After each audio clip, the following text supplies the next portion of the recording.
10 محرم 61 ہجری کو کربلا کے میدان میں ایک ایسا دردناک انسانی تاریخ کا واقعہ پیش آیا جس کی مثال نہیں ملتی۔ اس روز اہل بیت پاک پر ظلم کے جو پہاڑ توڑے گئے، آج تک اس کی کسک، اس کا درد دل میں موجود ہے۔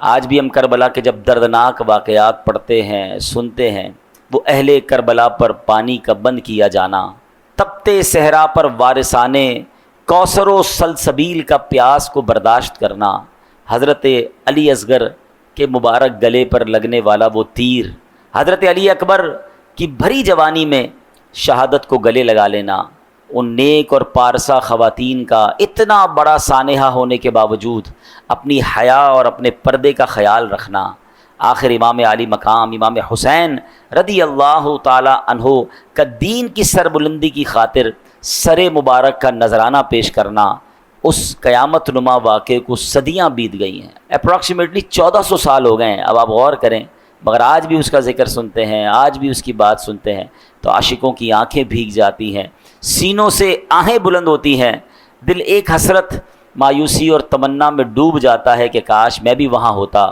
ادب سے میں بھی اپنے سر کا نذرانہ نبی پاک کی آل کے آگے پیش کر دیتا، مگر یہ موقع ہمیں ملا نہیں۔ لیکن یہ تمنا کرنا، یہ کہتے ہیں نا کہ ان کی یاد منانا بھی بعض اوقات کیسے بخشش کا سبب بنتا ہے۔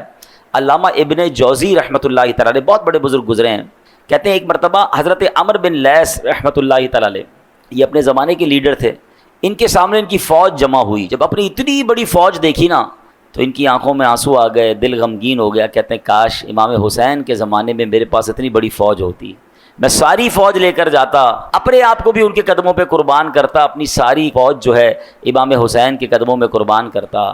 راوی لکھتے ہیں کہ حضرت عمر بن لیث کا جب انتقال ہوا نا تو مرنے کے بعد کسی نے پوچھا آپ کے ساتھ کیا معاملہ ہوا، تو وہ کہتے ہیں کہ جو ایک بار محبت امام حسین میں دل میں جو خیال آیا تھا نا کہ اگر میں بھی وہاں ہوتا، میری فوج بھی وہاں ہوتی اور ہم سب ان کا ساتھ دیتے تو اللہ کریم نے اس مبارک خیال کی برکت سے میری بخشش فرما دی۔ تو اہل بیت کی محبت کی کیا بات ہے، اور جی اہل بیت سے محبت کرنا یہ ہمارے ایمان کا حصہ ہے۔ سرکار دو عالم علیہ السلام کی حدیث کا مضمون ہے کہ بندہ اس وقت تک کامل مومن نہیں ہو سکتا جب اپنی جان سے زیادہ میری جان سے یعنی مجھ سے محبت نہ کرے، یعنی ہم سب اپنے آپ سے زیادہ محبت کس سے کرنی ہے؟ نبی پاک علیہ الصلوۃ والسلام۔ پھر فرمایا اور اپنی اولاد سے زیادہ میری اولاد سے پیار نہ کرے، یعنی ہمیں اپنے بچوں، اپنی فیملی اور اپنے خاندان سے زیادہ جس سے محبت کرنی ہے وہ میرے آقا علیہ الصلوۃ والسلام کے اہل بیت سے کرنی ہے، اور یہی ہمارے ایمان کا تقاضا ہے۔ میرے پیارے اسلامی بھائیوں، یاد رکھیے یہ حادثہ، یہ جو واقعہ کربلا ہے، یہ حادثے کی طرح نہیں اس کو ٹریٹ کرنا کہ ایک انسیڈنٹ ہو گیا تھا، ایک سانحہ ہو گیا۔ سانحہ دنیا میں تو بہت سارے ہوئے ہیں، ابھی پلین کریش ہوا، کبھی ٹرین کا حادثہ، کبھی کوئی معاملہ، کبھی کہیں کوئی جنگ ہو گئی۔ یہ صرف سانحہ نہیں ہے، اس سے اشارہ ملتا ہے کہ اس واقعے کو یاد رکھوایا گیا ہے، اور اللہ اکبر، قدرت نے اس واقعے کو دلوں میں کیسے زندہ رکھا ہے، کیونکہ یہ سبق ہے، گویا یہ ایک درس زندگی ہے جو ہر سال محرم میں ہمیں یاد دلایا جاتا ہے، بتایا جاتا ہے کہ امام الانبیاء کی اولاد پاک نے کس رنگ میں زندگی کو گزارا، ان سے سبق سیکھو اور اپنی زندگی کو ایک پراپر لائن پر لے کر آئیں۔ اب میں آتا ہوں آیت کی طرف۔ اب یہ پس منظر آپ کے جب ذہن میں ہوگا تو آیت مزید سمجھنا آسان ہو جائے گا۔ اللہ کریم نے قرآن مجید میں جو ارشاد فرمایا، اب اس آیت کو میں تھوڑا سا بریک کر کے آپ کے سامنے رکھتا ہوں۔ ارشاد ہوتا ہے وَمِنَ النَّاسِ، اور لوگوں میں سے، یہاں لفظ من کا معنی ہے کچھ، یعنی لوگوں میں سے کچھ لوگ ہوتے ہیں۔ اب جس مرتبے اور ذکر کی بات آنے والی ہے، جس مقام کی بات آنے والی ہے، اس کی تمنا تو بہت سارے لوگ کرتے ہیں، اب اگر وہ مقام ملتا بہت تھوڑوں کو ہے۔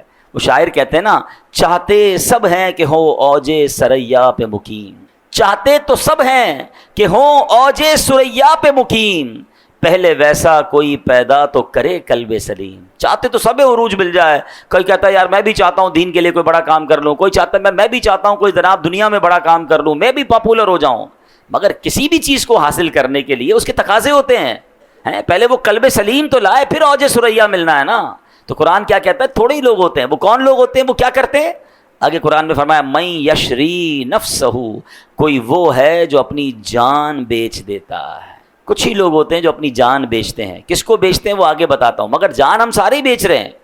جان کیا ہے ایکچولی؟ سانسیں ہیں نا.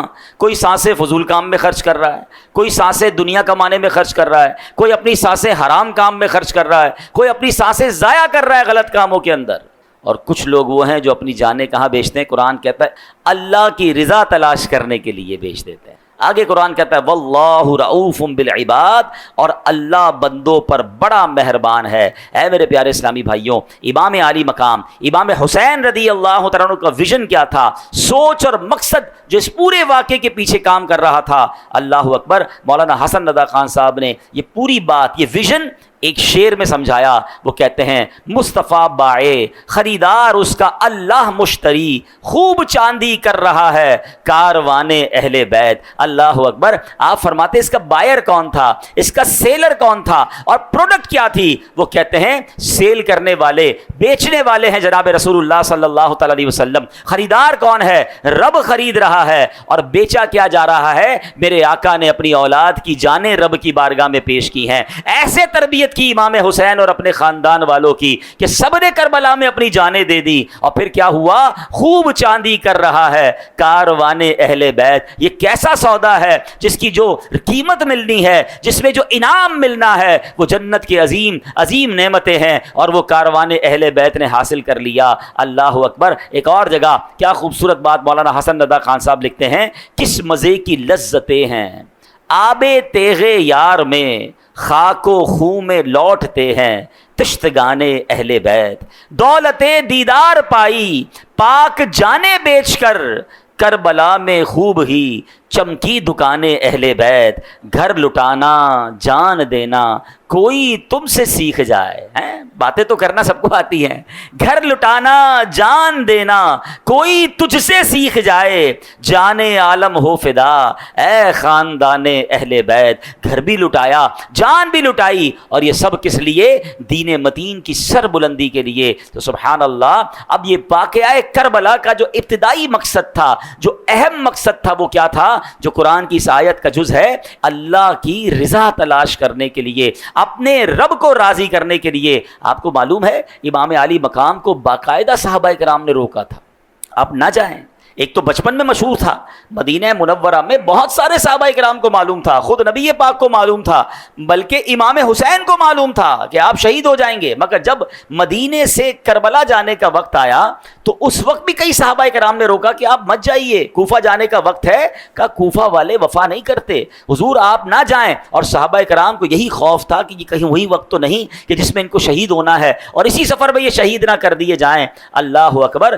امام حسین کے دو جواب ہوا کرتے تھے. ایک بات بہت کلیئرلی سن لیجئے, انفارچونیٹلی سوشل میڈیا کی وجہ سے اب ایسے لوگ بھی آ گئے معاذ اللہ جو اس عظیم واقعے کو, اس عظیم قربانی کو دوسرا رنگ دیتے ہیں کہ نہیں جناب یہ تو اقتدار کی جنگ تھی, معاذ اللہ امام حسین کو جناب حکومت چاہیے تھی. استغفر اللہ. یہ بہت بڑا الزام ہے. امام حسین تو پہلے ہی جس کو کہیں بادشاہوں والی لائف تھی ان کی, ہر بندہ آپ سے محبت کرتا تھا, بڑے بڑے حکمران آ کر آپ کو وظائف پیش کرتے تھے, اور نبی پاک کے مدینے میں رہ رہے تھے. ان کو کیا ضرورت تھا مدینہ چھوڑ کر کربلا جانے کا یا کوفہ جانے کا؟ جناب امام حسین کہا کرتے کہ مجھے کوفہ والوں نے خط لکھے ہیں, وہ مجھے بار بار یہ خط لکھ کر بلا رہے ہیں کہ یا امام آپ تشریف لائیے, ہم یزید کی بیعت نہیں کرنا چاہتے, آپ آ جائیں, ہم آپ کی بیعت کرنا چاہتے ہیں. امام حسین فرمایا کرتے اگر آج میں کوفہ نہ گیا تو یہ کوفہ والے قیامت کے دن اللہ کی بارگاہ میں عرض کریں گے مولا ہم تو یزید کی بیعت نہیں کرنا چاہتے تھے, ہم تو امام حسین کو بلاتے رہے, وہ تشریف نہ لائے,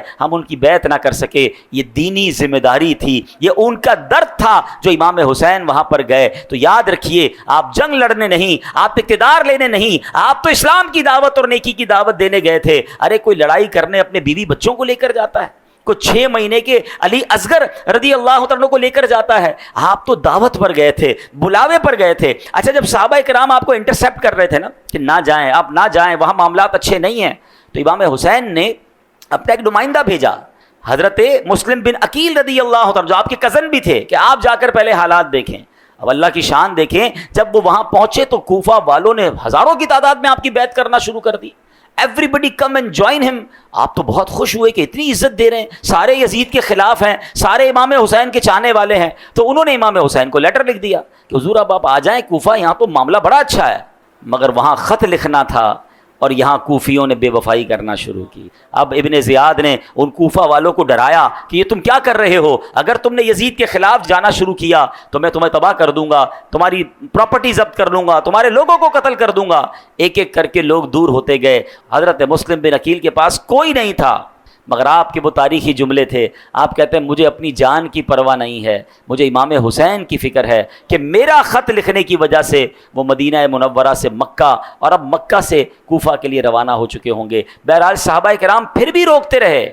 تو امام حسین کا تاریخی جواب سنیے گا۔ آپ فرماتے ہیں کہ مجھے خواب میں میرے نانا جان کی زیارت ہوئی ہے اور میرے آقا نے مجھے ایک ذمہ داری سونپی ہے، میں یہ ذمہ داری ضرور نبھاؤں گا۔ عرض کیا کہ حضور وہ خواب میں کیا ذمہ داری دی گئی ہے؟ تو حضرت امام حسین فرماتے ہیں یہ وہ راز ہے جو میں جیتے جی کسی کو نہیں بتاؤں گا۔ اللہ کی رضا تھی، اسلام کی ایک عظیم ذمہ داری تھی۔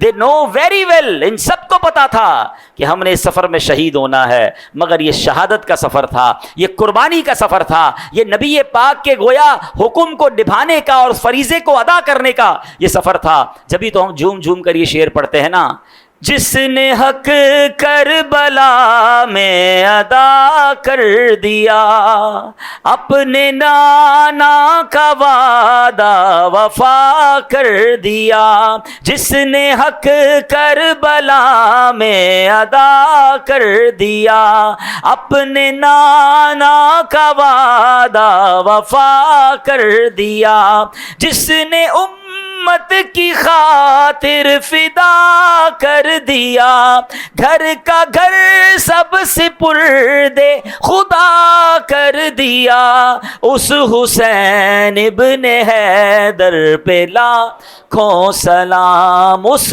حسین ابن حیدر۔ تو اتنی عظیم قربانی ہے یہ، اور یہ ہمیں ریئلائز بھی کرنی ہے۔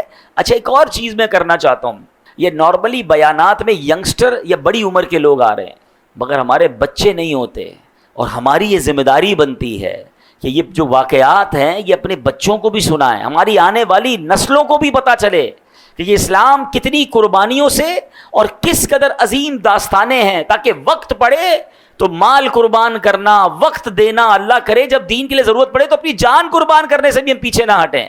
لیکن اگر پتہ ہی نہیں ہوگا، اس کی کوئی خبر ہی نہیں ہوگی، تو یہ تربیت کیسے ہوگی؟ تو یہ بار بار جو بیانات ہوتے ہیں، بار بار جو ان موضوعات کو ڈسکس کیا جاتا ہے، اس کی وجہ یہ ہے کہ ہماری آنے والی نسلوں کو بھی پتہ چلے۔ اب آپ دیکھیں نا، ہمارا تو یہ پورا کیلنڈر اگر غور کریں تو آخری مہینہ ذوالحجہ کا مہینہ تھا سال کا، اور پہلا مہینہ محرم کا مہینہ، یہ دونوں مہینے کیا درس دے رہے ہیں؟ وہ حضرت ابراہیم اور حضرت اسماعیل کی قربانی ہے، اور یہ امام حسین کی قربانی ہے۔ اسلام پھیلا ہی قربانی سے ہے۔ بلکہ میں آپ کو ایک اور عظیم بات بتاؤں کہ ان دونوں واقعات میں ایک بڑی کمال کی مناسبت بھی ہے۔ ہوا یہ کہ امام عالی مقام جب کربلا کی طرف تشریف لے جا رہے تھے تو راستے میں جب آپ گھوڑے پر بیٹھے تھے نا تو آپ کو ذرا تھوڑی دیر بعد اونگ آتی تھی۔ جب اونگ آتی تھی تو آپ بیدار ہوتے تھے، جب آنکھ کھلتی تھی تو آپ کہتے تھے انا للہ و انا الیہ راجعون والحمد للہ رب العالمین، یعنی ہم اللہ پاک کے ہیں، اسی کی طرف لوٹنا ہے، اور سب تعریفیں اللہ رب العالمین ہی کے لیے ہیں۔ 2-3 بار ایسا ہوا تو جب یہ معاملہ دیکھا تو آپ کے بڑے بیٹے حضرت علی اکبر رضی اللہ تعالیٰ قریب آئے اور کہا بابا جان آپ تھوڑی دیر بعد یہ پڑھ رہے ہیں انا للہ و انا الیہ راجعون والحمد للہ رب العالمین، اس کی کیا وجہ ہے؟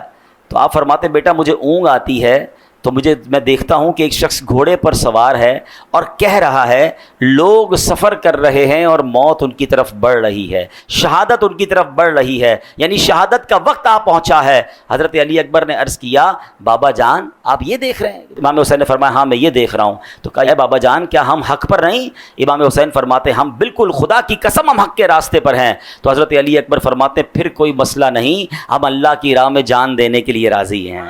ذرا اس باپ بیٹے کی گفتگو دیکھیے گا، کسی اور باپ بیٹے کی گفتگو یاد آ رہی ہے؟ حضرت ابراہیم نے کہا تھا نا اپنے بیٹے کو کہ اے بیٹا میں نے خواب دیکھا ہے کہ تمہیں ذبح کرنا ہے، تو بیٹے نے کیا کہا تھا؟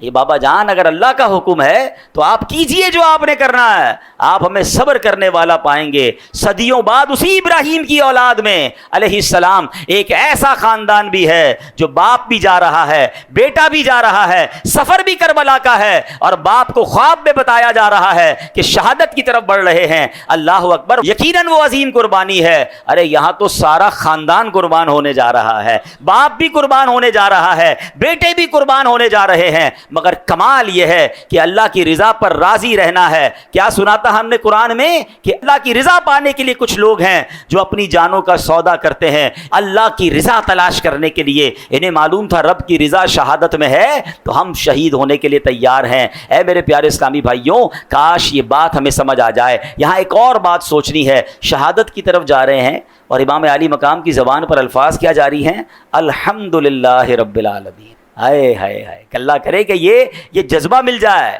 کہ مشکل آئے تو شکوہ نہ ہو, زبان پر اس حال میں بھی رب کا شکر ہو. وہ کہتے ہیں نا اللہ کے جو نیک بندے ہوتے ہیں نا, بڑی کمال کی بات ہے تھوڑی گہری بات, اگر آپ سمجھ جاؤ گے تو اس کا بڑا کمال کا لطف ہے. فرماتے ہیں عام لوگوں کا جہاں مقام صبر ہوتا ہے, اللہ والوں کا وہ مقام شکر ہوتا ہے بڑی گہری بات. یعنی ہم عام لوگ جہاں تکلیف میں ہوتے تو کیا کرتے ہیں, اول تو صبر بھی نہیں کرتے, لیکن صبر کر جائیں تو بڑی بات ہے. فرمایا جو عارفین ہوتے ہیں, جو اللہ والے ہوتے ہیں, وہ اس مقام پر شکر کرتے ہیں کہ اللہ نے ہمیں آزمایا ہے, اور اس نے اسی لیے آزمایا ہے کہ ہم جب صبر کریں گے تو ہمیں بڑی نعمتیں عطا فرمائے گا. تو وہ تکلیف کا بھی استقبال کرتے تھے, وہ پرابلم کو پر بھی گویا انجوائے کر رہے ہوتے تھے کہ چلو رب نے رحمت بھیجی تھی, ابھی رب نے ہی مشکل بھیجی ہے. حضرت فتح موصلی رحمۃ اللہ تعالی علیہ بہت بڑے بزرگ گزرے ہیں. ایک بار آپ کی زوجہ کہیں جا رہی تھی, پیر پہ ٹھوکر لگی, ان کے پیر کا جو ناخن تھا نا وہ اکھڑ گیا. اب مجھے بتائیں پیر کا ناخن اکھڑ جائے کتنی تکلیف ہوتی ہے, چیخ نکل جائے. آپ مسکرانے لگی. کسی نے کہا آپ کو پیر کے ناخن سے تکلیف نہیں پہنچی؟ تو آپ فرماتی تکلیف تو پہنچی, مگر جو اس پہ مجھے بعد میں ثواب ملنا ہے نا, اس صبر کرنے پر مجھے وہ ثواب نظر آ رہا ہے, اس لیے مجھے خوشی ہو رہی ہے. اللہ کرے یہ سیکھیں ہم. دیکھیں کربلا کے واقعات صرف سننے کے لیے تو نہیں ہے نا, ہم ان کو سن کر سیکھیں کہ مشکلیں آئیں تو اس پر صبر کریں. اللہ نے اگر کوئی فیصلہ فرمایا ہے میرے اور آپ کے بارے میں تو اس فیصلے پر راضی ہوں, دعا کرنے کی اجازت ہے, مگر کمپلین نہ ہو, شکوہ نہ ہو کہ پتہ نہیں میرے ساتھ ہی ایسا ہوتا ہے, پتہ نہیں میری کیا غلطی ہو گئی, نہ جانے میرے گھر میں یہ مصیبت کیوں آ گئی. ارے اللہ کے بندوں, ہو سکتا ہے ہمارے گناہ معاف کروانے آئی ہو. اور جو لوگ صبر نہیں کرتے, اللہ کی طرف سے آزمائش آئے اور صبر نہیں کرتے یا نعمت پر شکر نہیں کرتے, ذرا حدیث قدسی سنیے گا, یہ ہلا دینے والی حدیث ہے. حدیث قدسی سنیں. اللہ پاک فرماتا ہے میں ہی اللہ ہوں, میرے سوا کوئی عبادت کے لائق نہیں, پس جو میری دی ہوئی مصیبت پر صبر نہ کرے, میری نعمتوں کا شکر ادا نہ کرے, میری تقدیر پر راضی نہ ہو, اسے چاہیے کہ میرے سوا کوئی اور رب تلاش کر لے. اب بتائیے کیسا جھنجھوڑنے والا کلام ہے کہ بندہ اللہ پاک کی تقدیر پر, اس کے فیصلوں پر جو راضی نہیں رہتا, اسے گویا دھتکارا جا رہا ہے. فرمایا جا رہا ہے کہ وہ بندہ کہلانے کا ہی حقدار نہیں ہے, اصل میں بندہ ہی وہی ہے جو اللہ کے فیصلوں پر راضی رہتا ہے.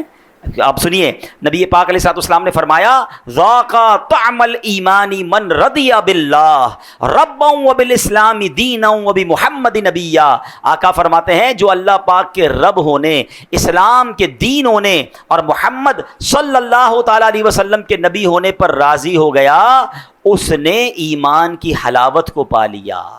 اب اللہ کے رب ہونے پر راضی ہونے کا مطلب کیا ہے؟ ہم کہتے تو اللہ رب ہے, بھائی جب رب مانا ہے, مالک مانا ہے, تو مالک کے فیصلے بھی تو مانو نا.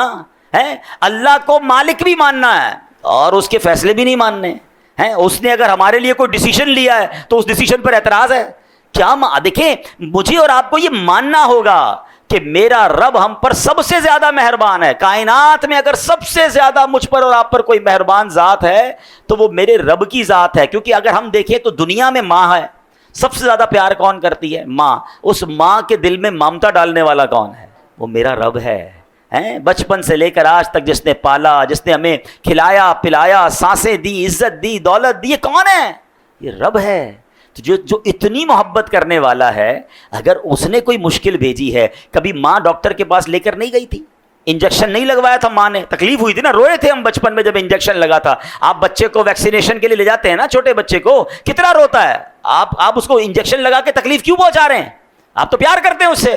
تو آپ کیا کہتے ہیں؟ جناب پیار ہی یہی ہے, اگر اس کو انجیکشن نہیں لگائیں گے تو اس بچے پہ کوئی بیماری آ جائے گی, اس کو کوئی چوٹ لگ جائے تو ٹانکے لگواتے تھے نہیں لگواتے تھے؟ ہماری ماں والے سب لے جاتے تھے, حالانکہ دل میں وہ بھی رو رہے ہوتے تھے, مگر ہمیں وہ ٹانکے لگوائے انہوں نے. وائے کہ وہ ٹانکے لگوانا, وہ کٹ لگوانا, وہ انجیکشن لگانا, وہ دوائی پلانا, وہ کڑوی دوائی جو ہم نہیں پینا چاہتے تھے, زبردستی پلائی ہماری امی نے, ہمارے ابو نے. کیوں؟ کہ کڑوی دوائی ہے مگر اس کا رزلٹ اچھا ہے. اس میں صحت چھپی ہوئی ہے، اس میں راحت چھپی ہوئی ہے۔ اللہ اکبر۔ ارے ماں باپ کا انجیکشن لگوانا، ماں باپ کا ٹانکے لگوانا، ماں باپ کا جناب کڑوی دوائی پلانا سمجھ آتا ہے، تو اگر رب کی طرف سے تھوڑی آزمائش آئی ہے تو سمجھ جاؤ نا آگے اس کے پیچھے راحت چھپی ہے، اس کے پیچھے کامیابی چھپی ہے۔ آج اللہ نے بیماری بھیجی ہے، پیچھے گناہوں کا کفارہ چھپا ہے۔ آج کاروبار میں کوئی کمی بھیجی ہے، میں صبر کر جاؤں، کیا معلوم رب نے کیا عروج میرے لیے لکھا ہے۔ ارے رب بھی مانا اور اس کے فیصلے بھی نہ مانے تو پھر کیسا رب مانا۔ تو آج یہ حدیث یاد رکھیے جو اللہ نے فرمایا، دوبارہ سنیے کہ میں ہی اللہ ہوں، میرے سوا کوئی عبادت کے لائق نہیں، پس